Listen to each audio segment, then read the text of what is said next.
back to Tales from the Birthplace of the King. I'm Blake Lamb, and joining us today is the Birthplace Executive Director, Roy Turner. Welcome to Tales from the Birthplace of the King. Well, thank you, Blake.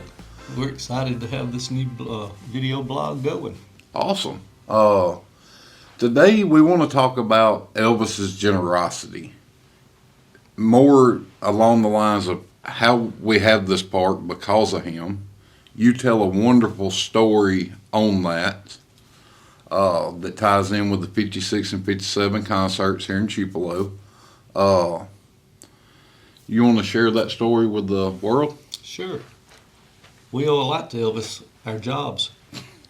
Absolutely.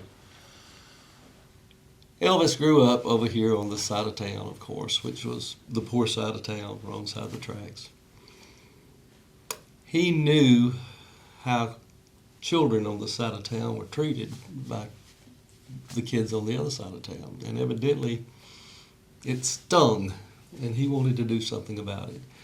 So in 1956, when he comes back to do what he called his homecoming concert in the Puffy Sleeve Velvet, when it's over, he gives that money back to our mayor and says, I noticed the house I was born in and 15 acres for sale. I want you to take this money back, buy it, and build a park for those kids in East Tupelo. 21 years old. Absolutely. What 21-year-old is going to give that type of money back? Not me. Especially in that time frame, he was just coming into his money.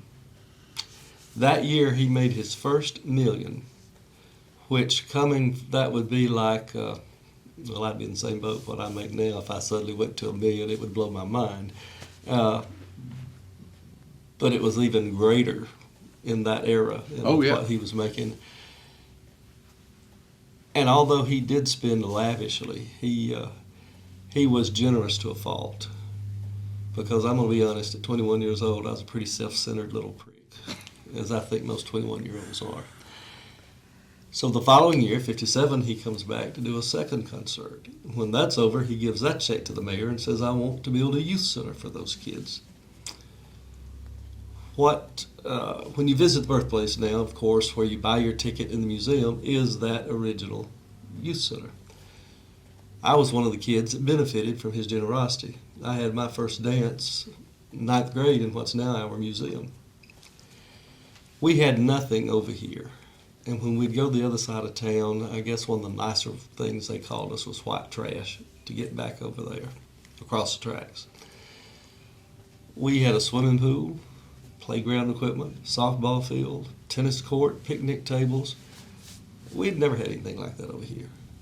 And then the West Side kids started coming over, and that was okay. But I just think it's phenomenal and speaks volumes about who Elvis was at that age, to be thinking with that mindset. And he didn't just do that and then say, okay, I did my good deed. Guy Harris, a longtime childhood friend and remained in touch with him until his death, said about 3 times in the 60s, Elvis would call him and say, hey, Guy, it's Elvis. I think it's funny, he always had to tell him who he was. Can you meet me on the hill? Meaning this hill up here where we have the Becoming statues. He said Elvis would just be dressed in regular clothes. They'd be looking down at the pool area and all the kids, and Elvis would say, did I do a good thing? Are the kids using it? He didn't just give the money and forget. He stayed vested. He stayed vested in Tupelo. He never came back professionally. He would come back and see friends and relatives because I think, in fact, I can say I know from interviews I've done over the years, he had a bitter taste in his mouth for the city of Tupelo because they didn't do him right. When he gave this money, we're talking 56 and 57, well, they immediately bought the grounds, but work did not begin on that park until late 59, early 60, or maybe mid 60. A lady I know who's still alive worked in the mayor's office, and she was there the day Elvis came and told Mayor Ballard, if dirt isn't moving by the end of the month, somebody's going to pay hell. And then I was interviewing Bitsy Savory for a documentary I did, and Bitsy says, you know, we built that park in 1 month. People came from Wren and Pontotoc. They brought all this equipment. the city didn't do him right, but he didn't hold that against the people. Uh, 3 years ago, I was giving an interview in Corinth, and one of the guys at the radio station said, my first job was working for WTVA in the 60s. He worked there from, I think he said, 62 to 68. He said, every year we'd have a telethon. I said, yeah, we still do. It's to raise money for the regional rehab. He said, every year, just before it was over, we'd get a call with an anonymous donation that put us way over our goal. We all knew it was Elvis, but we were sworn to silence. So when he was in Hollywood making those movies he hated to make, he still had his eye back on home. He was always a Tupelo boy, and that's what we celebrate here, is the boy. He was nearly 14 when he left Tupelo, so all of his values, morals, his faith, everything that you get in your formative years, he got in Tupelo. Memphis was his teenage years and his adult years. So, Roy, there's one other story I want you to tell that really tells about Elvis and who he was as a person and a human being. P.K. Thomas, who owned a drugstore and was a pharmacist here in town, you tell a wonderful story about that. I'd like for you to share that with the viewers. Sure. P.K. Thomas Sr. was one of the three owners of Thomas Kincannon Elkin drugstore, which we all called TKE.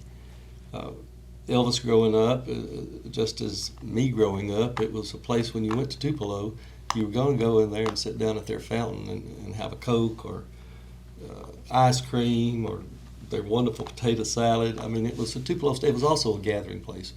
Like some of the older gentlemen, older than me, meet at Hardee's in their little coffee club. There was always little groups of businessmen meeting at TKE. So it was a very heart of downtown Tupelo, really.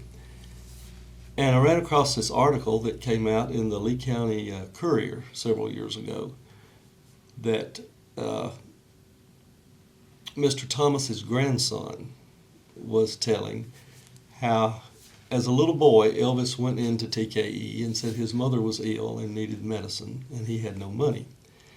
And Mr. Thomas gave him the medicine, as he did anybody that was in need, regardless of race, status in life, religion, or anything. He was just a very compassionate, good man. For several years this went on, and Mr. Thomas said he heard the family had moved to Memphis, and he said, it's another one I'll have to write off, which he didn't mind. Evidently that was his ministry. So 1956 rolls around, and Elvis is performing in Tupelo. He sends one of his guys out to Mr. Thomas's house and says, Elvis wants you to come to his show, and he has tickets for you and your wife. And the grandson said, my grandmother, I can't remember her name, it's an odd, real old name, said my grandmother was too uppity to go. But my grandfather went backstage, and Elvis pulled out this little tablet. All those years, every time he'd get medicine, he'd write down the date and how much he had charged. He had that little tablet, and he pulled it out. He said, I want to thank you for taking care of my family when we didn't have any money.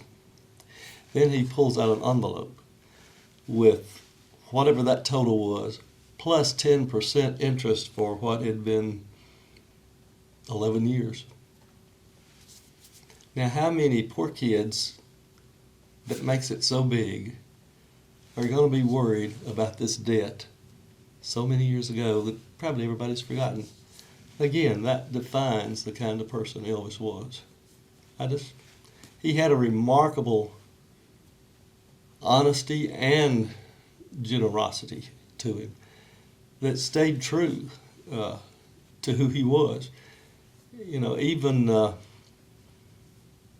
I've been involved with interviews of people that were there in Memphis in the early parts of his career, and one was a journalist who went to interview and arrived at supper time, and she was making fun of the way they were eating, and I was thinking, well, sounds like my house. They were simple people, and they never changed. Now, on into the 70s, Elvis lost a lot of who he was because of a lot of factors. But that generosity was never one of them. And that will thank you for sharing those stories with us today. And thank y'all for tuning in. Until next month. And come see us at the Birthplace. Absolutely.